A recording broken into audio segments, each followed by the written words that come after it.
Bueno, en el material yo no les voy a pasar los videitos que tenemos de Jeremías, de Lamentaciones y de Ezequiel, porque pues como el tiempo apremia, ¿verdad? Y este periodo es mucho más corto. Me interesa que lo vean, por eso se los pasé tanto en el portal como en el chat, para que ustedes se den una idea de la estructura del mensaje de una manera sumamente sintetizada. Fíjense que en esos videitos pues duran 8 minutos, 6 minutos y está toda la estructura del libro, está básicamente el mensaje y pues es importante que pues si no tenemos mucho tiempo de leer y todo, pues que vayamos viendo esos pequeños videos que están en YouTube. No son de la Iglesia Católica, pero están muy bien hechos y se pueden compartir porque no hay gran diferencia. Ellos tienen esos mismos libros y ya es la estructura del libro y el mensaje del libro. Bueno, hoy veíamos, en la agenda tenemos que hoy vemos Ezequiel, ya Lamentaciones, pues son cánticos de Jeremías, de dolor, ¿verdad? Ante la devastación. Son algunos muy poéticos y en algunas Biblias están unidas junto a Jeremías, no está en un libro aparte. Y Baruch, pues es solo un capítulo, pues es muy chiquitito, creo que tiene 3 capítulos nada más, y también es una lamentación, un dolor de ver la destrucción que se lleva a cabo en Israel a causa de la necedad y de olvidarse. Fíjense que a veces se presenta en los libros proféticos como castigo de Dios, pero realmente eh, pues los estudiosos cada vez más están de acuerdo que son consecuencias de nuestros propios actos y que obviamente nosotros lo vamos a experimentar como un castigo, ¿verdad? Porque hemos faltado, y como ese es un poquito la pedagogía que hemos recibido, pues así lo vamos a experimentar, pero generalmente el sufrimiento que ocasiona nuestras malas decisiones, nuestras malas acciones, pues tienen consecuencias personales y tienen consecuencias pues cercanas, ¿verdad? El ejemplo es como cuando uno tira una piedra en un lago, los círculos que van apareciendo pues van siendo extensivos.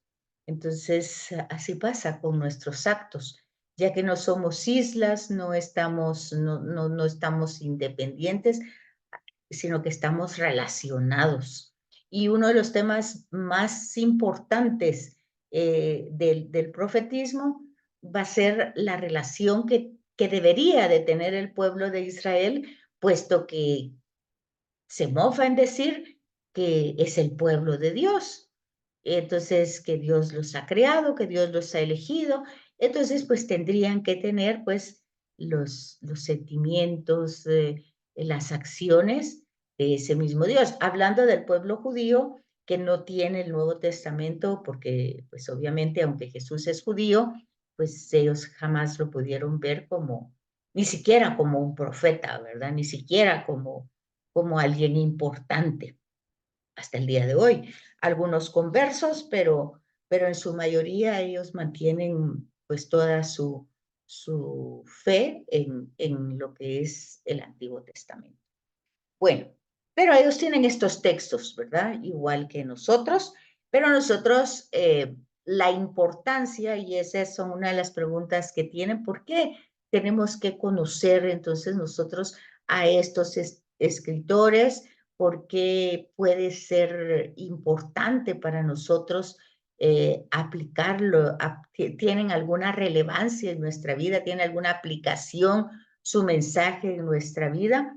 Sobre todo cuando de repente en una lectura litúrgica el pasaje no es completo, solo es una perícopa y de pronto es una gran matazón, ya sea del profeta, que termina en que mató a 500 personas y les cortó la cabeza y cosas así.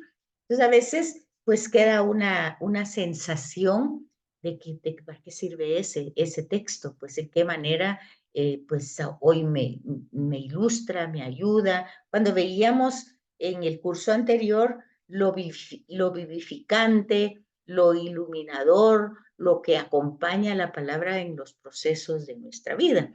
Entonces, de eso se trata, que nosotros captemos esa realidad para poder entender a Jesús de Nazaret. Es decir, cuando nosotros leemos el Antiguo Testamento, el rostro que debemos de buscar en ese texto del Antiguo Testamento que estamos leyendo es el de Jesús.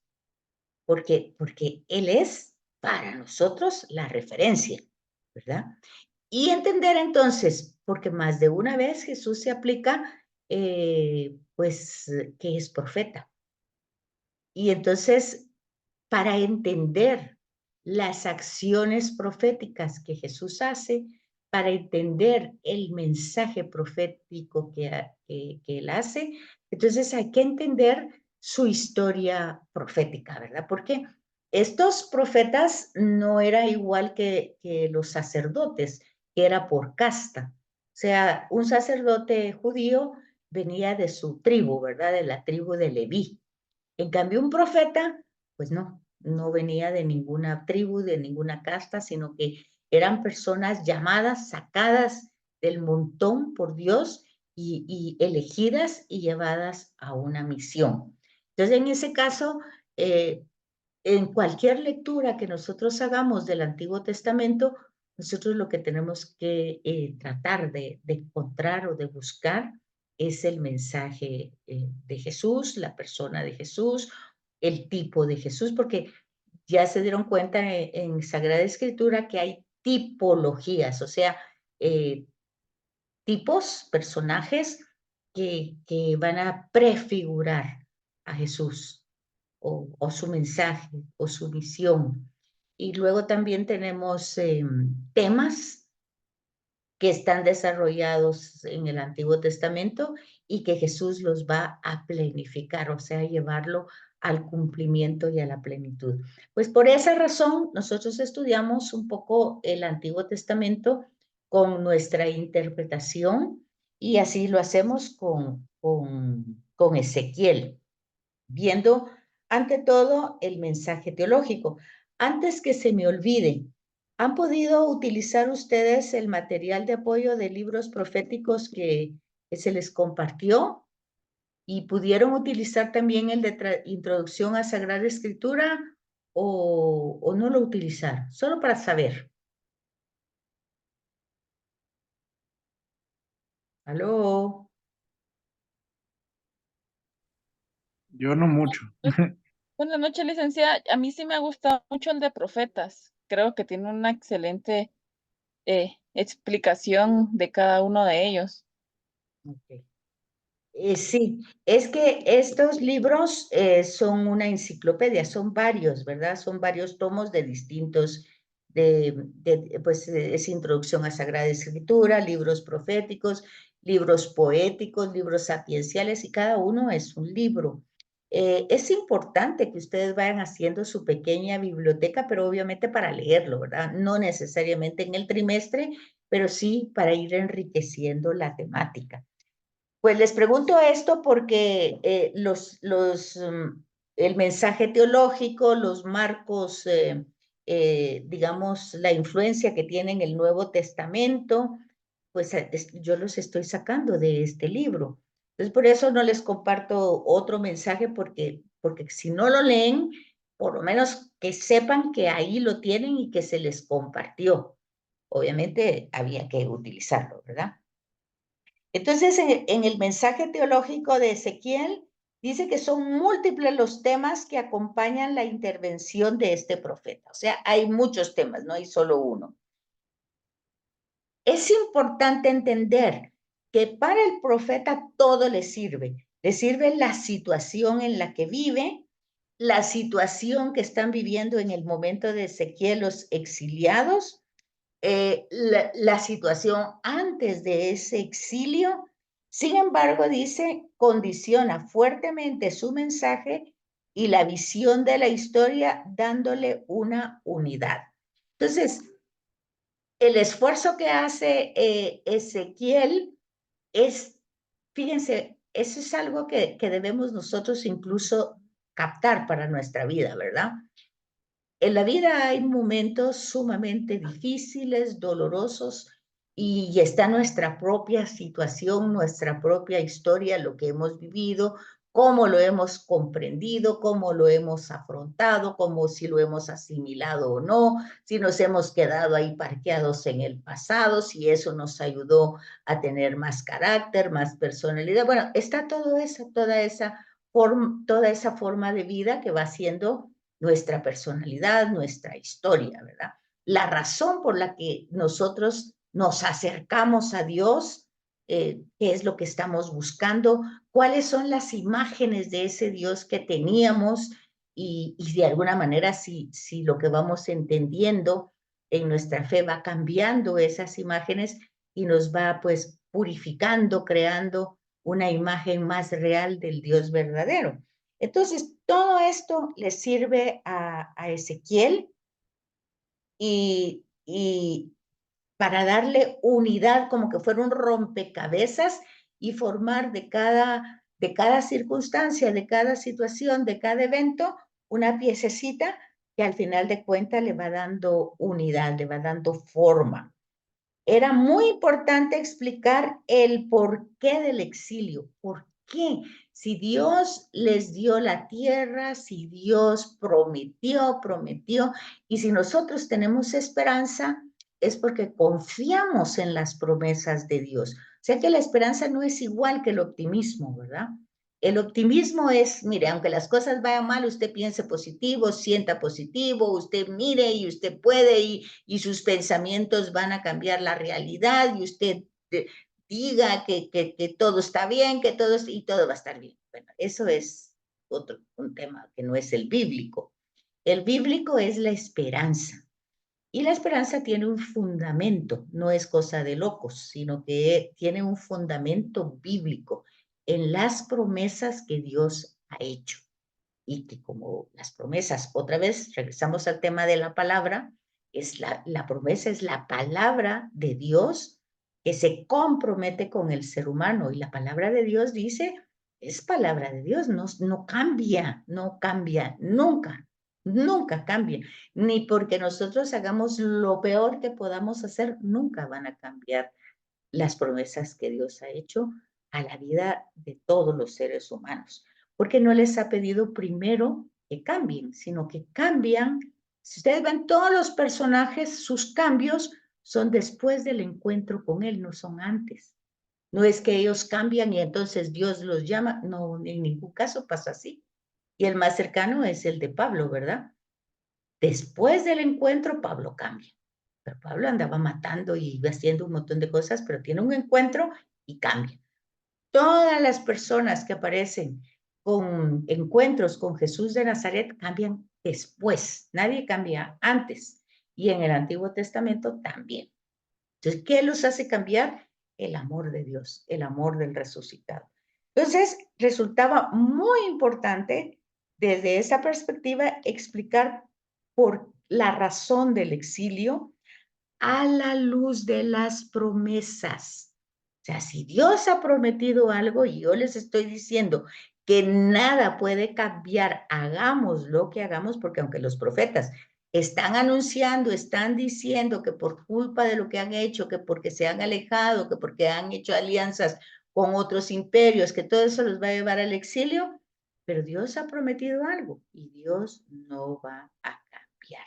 Entonces, este es el papel de Ezequiel, explicar desde la luz de las promesas que Dios había hecho de proteger a su pueblo en todo tiempo y en todo momento y en todo lugar, y resulta que se van al exilio, y resulta que destruyen todo lo que había en Israel y pierden la tierra y pierden todo. Entonces, los hechos desmienten las promesas, ¿verdad?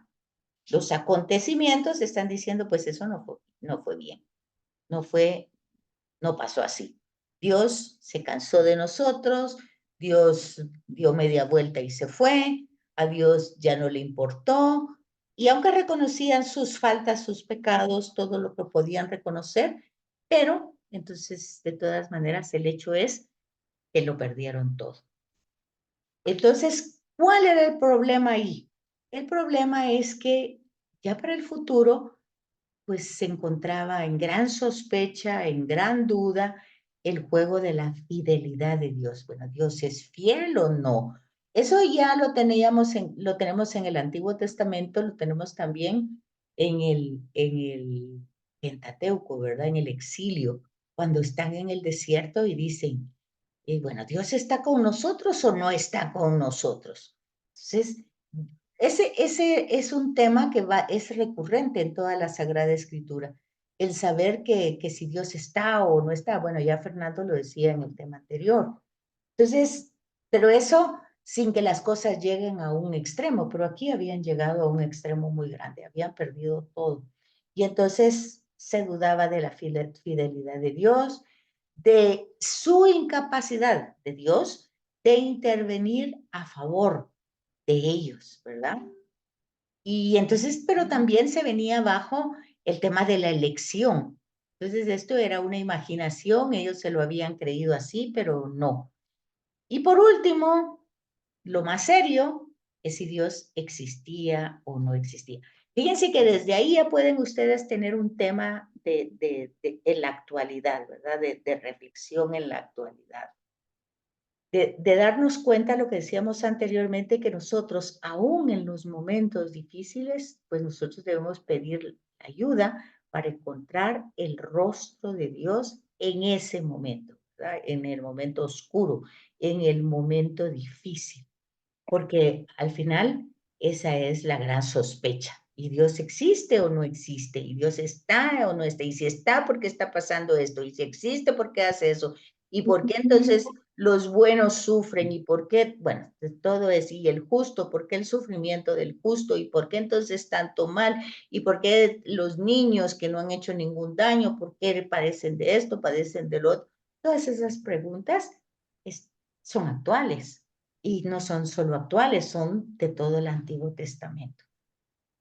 Entonces dice que Ezequiel va a utilizar 3 temas importantes, pero los va a explicar bien, porque miren, la importancia es entender para poder transmitir. Si yo no entiendo, no puedo transmitir, ¿verdad? Porque si yo estoy confundida y quiero explicarle a otra persona mis confusiones, pues lo confundo más, ¿verdad? Entonces, primero se va a enfocar como siempre, ¿verdad? Porque Dios no necesita que nosotros, no necesita un abogado. Dios es Dios, ni que nosotros lo justifiquemos. No, Dios no tiene necesidad de eso, ni que nosotros lo reconozcamos, ni que nosotros creamos en Él. Dios no necesita de nosotros. El tema es que nosotros necesitamos de Él. Eso es lo primero que hay que decir, ¿verdad? Y entonces hay un tema que aunque nosotros no creamos, pues resulta que cuando nosotros tenemos acciones que en el texto bíblico se llaman pecado, en el texto bíblico, pero en el texto psicológico, en el texto o en la reflexión de otras perspectivas, pueden llamarse errores, pueden llamarse travesuras, pueden llamarse equivocaciones, pero en la Biblia el tema más serio es rechazar la realidad de Dios, no porque la rechazo porque yo no la conozca, sino conociéndola yo digo, no, yo decido que no, que yo no quiero tener nada que ver con ese ser. No existe, soy ateo o yo no creo. Bueno, generalmente agnósticos son los que no creen, ¿verdad? Agnóstico es, bueno, no les interesa. Ateo es simplemente algo de lo que no hay que hablar nunca porque no existe. Ese es la primera consecuencia de nuestros actos, que ante el imaginar que un acto nuestro pueda tener consecuencias tan serias que no las podemos medir, pues al no podernos justificar, al no poder cambiar esas realidades, pues entonces preferimos no creer en eso. Porque ¿para qué me va a estar quebrando la cabeza en esas cosas que al final no puedo constatar si eso no es? Ese es un punto. Y el otro punto es que si yo he actuado mal y ya no puedo reparar las cosas porque se me salieron pues, de mis posibilidades, pues también, ¿qué voy a hacer? No se puede, no se puede. Entonces, poco a poco le vamos dando importancia a nuestra realidad cotidiana con nuestras acciones, nuestras decisiones, y tenemos esa respuesta, ¿verdad? Somos humanos, nos equivocamos y aquí me equivoqué, pues ni modo. Ahí sí, bueno, les pasó, pues lo siento mucho, pero no lo hice, no tenía intención ninguna de hacer el mal. Y así pasó. Y así, pues vamos caminando en la vida resbaladitos, ¿verdad?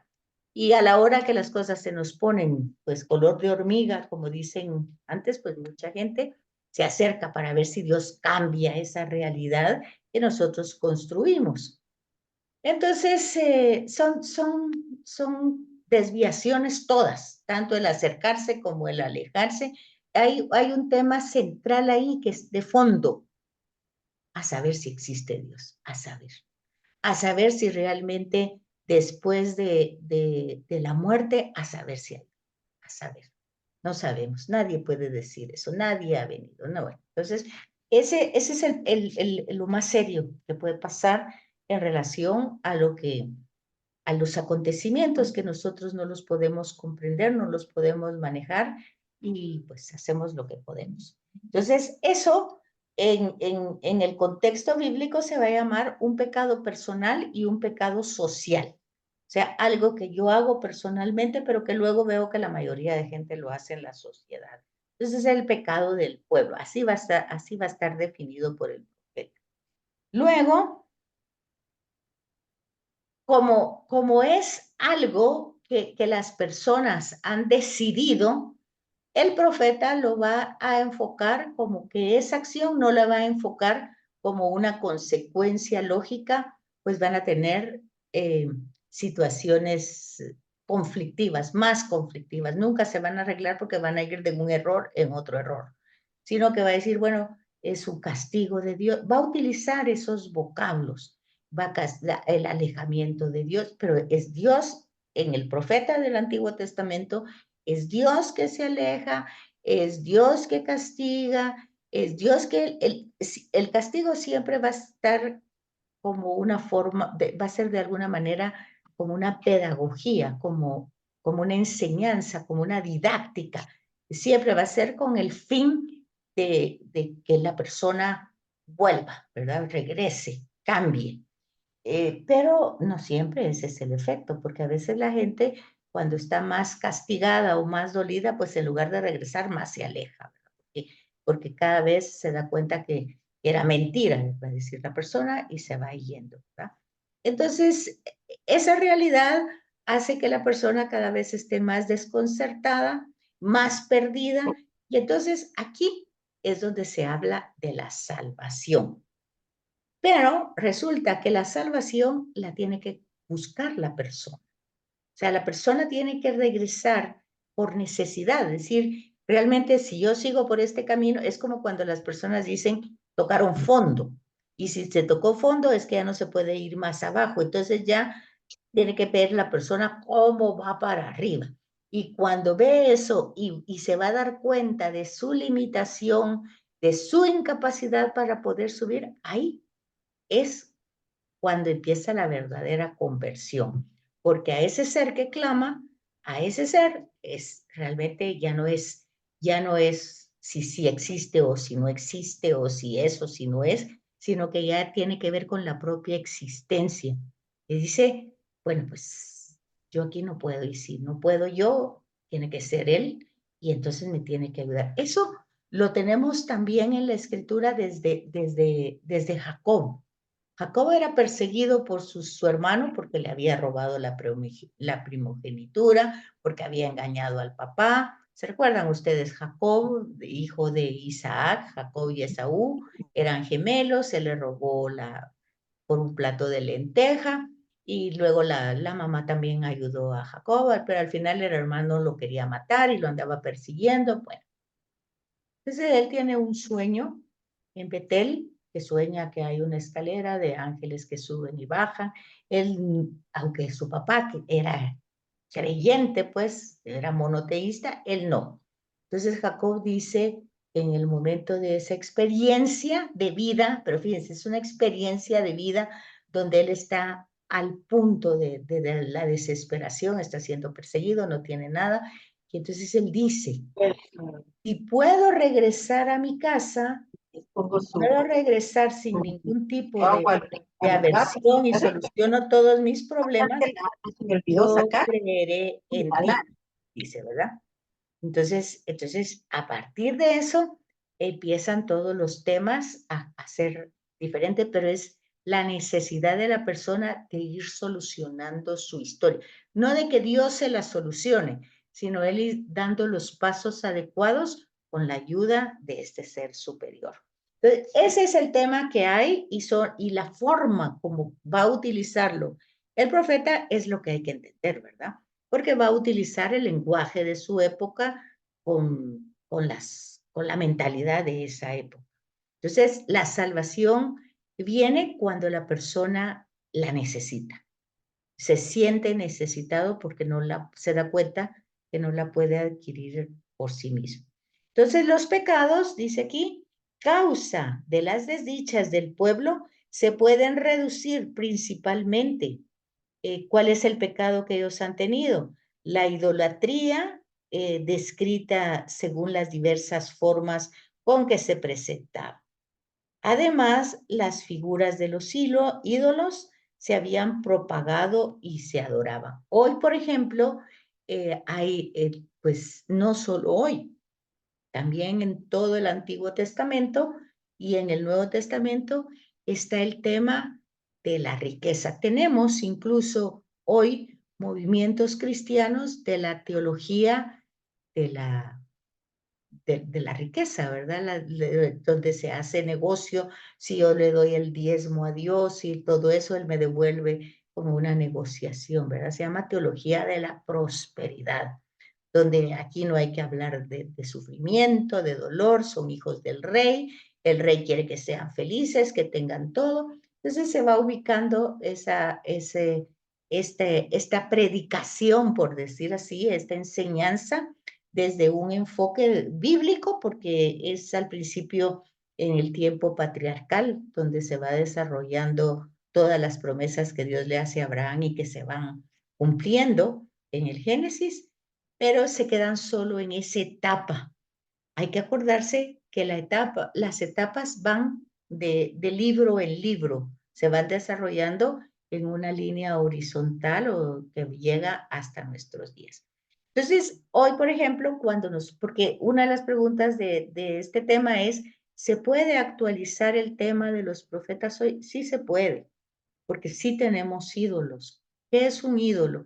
Es un ideal cuando nosotros le damos la vida a esa idea y la hacemos la prioritaria de todo, la principal, la más importante. ¿Sí? Si yo no te tengo, me muero. Si yo esto, me muero. Todo lo que me mata porque no existe, pues eso ya es un ídolo. Jesús lo dice de otra manera. Donde está tu tesoro, ahí está tu corazón. Bueno, y donde está tu corazón, ahí está tu ídolo. Entonces, todo eso, pues obviamente va a tener sus consecuencias, ese es sentido común. Pero el profeta lo va a ir expresando de manera como castigos, consecuencias del pecado. Entonces, se van a ir anunciando, Ezequiel va a ir anunciando todas estas realidades y va a poner en boca del Señor. Puesto esto, dice el Señor, convoca contra esta gente una reunión y entrégalas al terror y a la rapiña.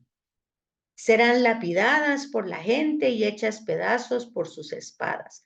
Matarán a sus hijos, a sus hijas y entregarán sus casas al fuego. Todo eso pasó, pero es que eso pasó, pero no porque Dios lo hizo, sino porque ellos hicieron una alianza con ese pueblo y luego ese pueblo los traicionó. Entonces, el tema de la alianza está en el fondo, pero se pone en boca de Dios una reacción a eso que han hecho, ¿verdad? Entonces, luego, pero como Ezequiel no puede quedarse en esa línea de solo malas noticias, por decir así. Entonces, él continúa.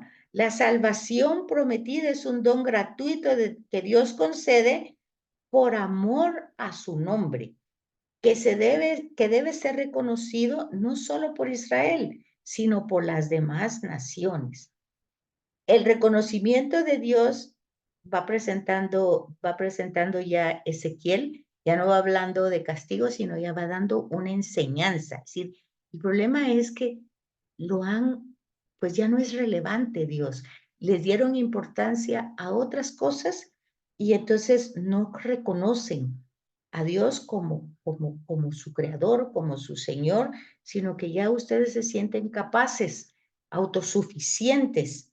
Y entonces aquí es donde Ezequiel va dando un giro a su predicación y va hablando de la llamada a la responsabilidad personal. Aquí cambia totalmente su predicación. La anterior era todavía cuando no habían salido del exilio, pero cuando ya están en el exilio ya no puede seguir haciendo leña del árbol caído, ¿verdad? Entonces ya va a hablar de la responsabilidad personal.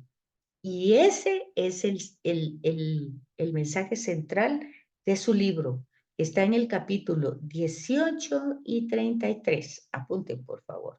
Capítulo 18 y 33. Y esa responsabilidad personal tiene una fuente o tiene un origen, y es tener un corazón nuevo, la exigencia de un corazón nuevo. Y ahí volvemos a lo que decíamos anteriormente, yo no puedo hacer de mí un corazón nuevo. Ahí es donde yo ya me veo necesitado delante de Dios. Ahí es donde yo ya lo perdí todo, donde ya no tengo nada y ya pues si estoy viviendo la peor situación, sea por castigo o por consecuencia, por lo que sea, estoy en esta realidad, pero yo me vuelvo a Dios necesitado y reconociendo verdaderamente mi limitación por lo que sea.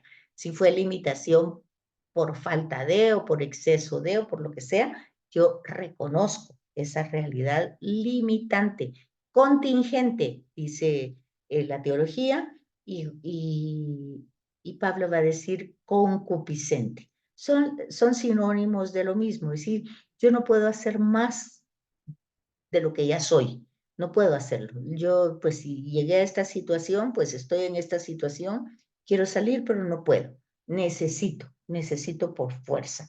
Aunque si fue mi responsabilidad, tengo que reparar, no puedo reparar. Necesito ayuda. O sea, soy un ser necesitado. Entonces, cuando se llega a este momento, este es el momento ideal porque la adhesión a Dios es libre y eficaz. Porque yo me estoy adhiriendo a Dios porque yo como ser humano necesito de él. Es una necesidad. Por eso el Salmo va a decir, como la sierva busca el agua, así yo te necesito. Pues, entonces es una necesidad vital. No es para que me dé cosas y me esté contemplando cosas así, que no me pase nada de esto, que no me pase nada del otro. No, es es un momento ideal para Israel porque ahora va a regresar a Dios, pero va a regresar verdaderamente necesitado, entendiendo quién es Dios y entendiendo quién es Él. Entonces, la posibilidad de vivir esta cercanía de Dios, cumpliendo sus mandatos, o sea, el amarlo y el amar al prójimo, pues ya queda garantizado. Y con esto, pues se garantiza el regreso a la tierra prometida, o sea, lo que Dios ha hecho y que nosotros, por nuestra, que dijera yo, por nuestra necedad, soberbia, lo perdemos. Entonces, aquí Ezequiel va a tener varios temas, como la santidad de Dios. Dios nunca va a cambiar porque Dios es santo, Dios es bueno, Dios ha hecho todo perfecto, nosotros mismos nos ha hecho bien, pero nosotros decidimos siempre alejarnos. Él es el soberano no solo de Israel, sino de todo el universo. Y el objetivo de la misión de Israel es que sea imán para las otras naciones. O sea que Israel perdió su oportunidad de ser él como el imán que iba a traer a todas las naciones por su cercanía. Al contrario, se ligó a las otras naciones y se apegó al culto de las otras naciones. O sea, fue elegido para ser un imán y al final le atrajo las otras naciones y no pudo cumplir con su misión. Entonces, Dios se presenta como soberano, capaz de acompañar los momentos más difíciles. Otro tema también que es importante es el nombre de Dios. O sea, el nombre de Dios no se toma a juego, sino que es como lo que les decía en el tema anterior, cuando vamos a la celebración litúrgica, la Eucaristía, y Dios habla, palabra de Dios, y nosotros contestamos, te alabamos Señor, sin tomar conciencia de que Dios está hablando y qué estoy haciendo yo, pensando en otra cosa. Entonces, ese nombre de Dios, la teología del nombre de Dios, eh, pues se dice hasta en el Padre Nuestro, ¿verdad?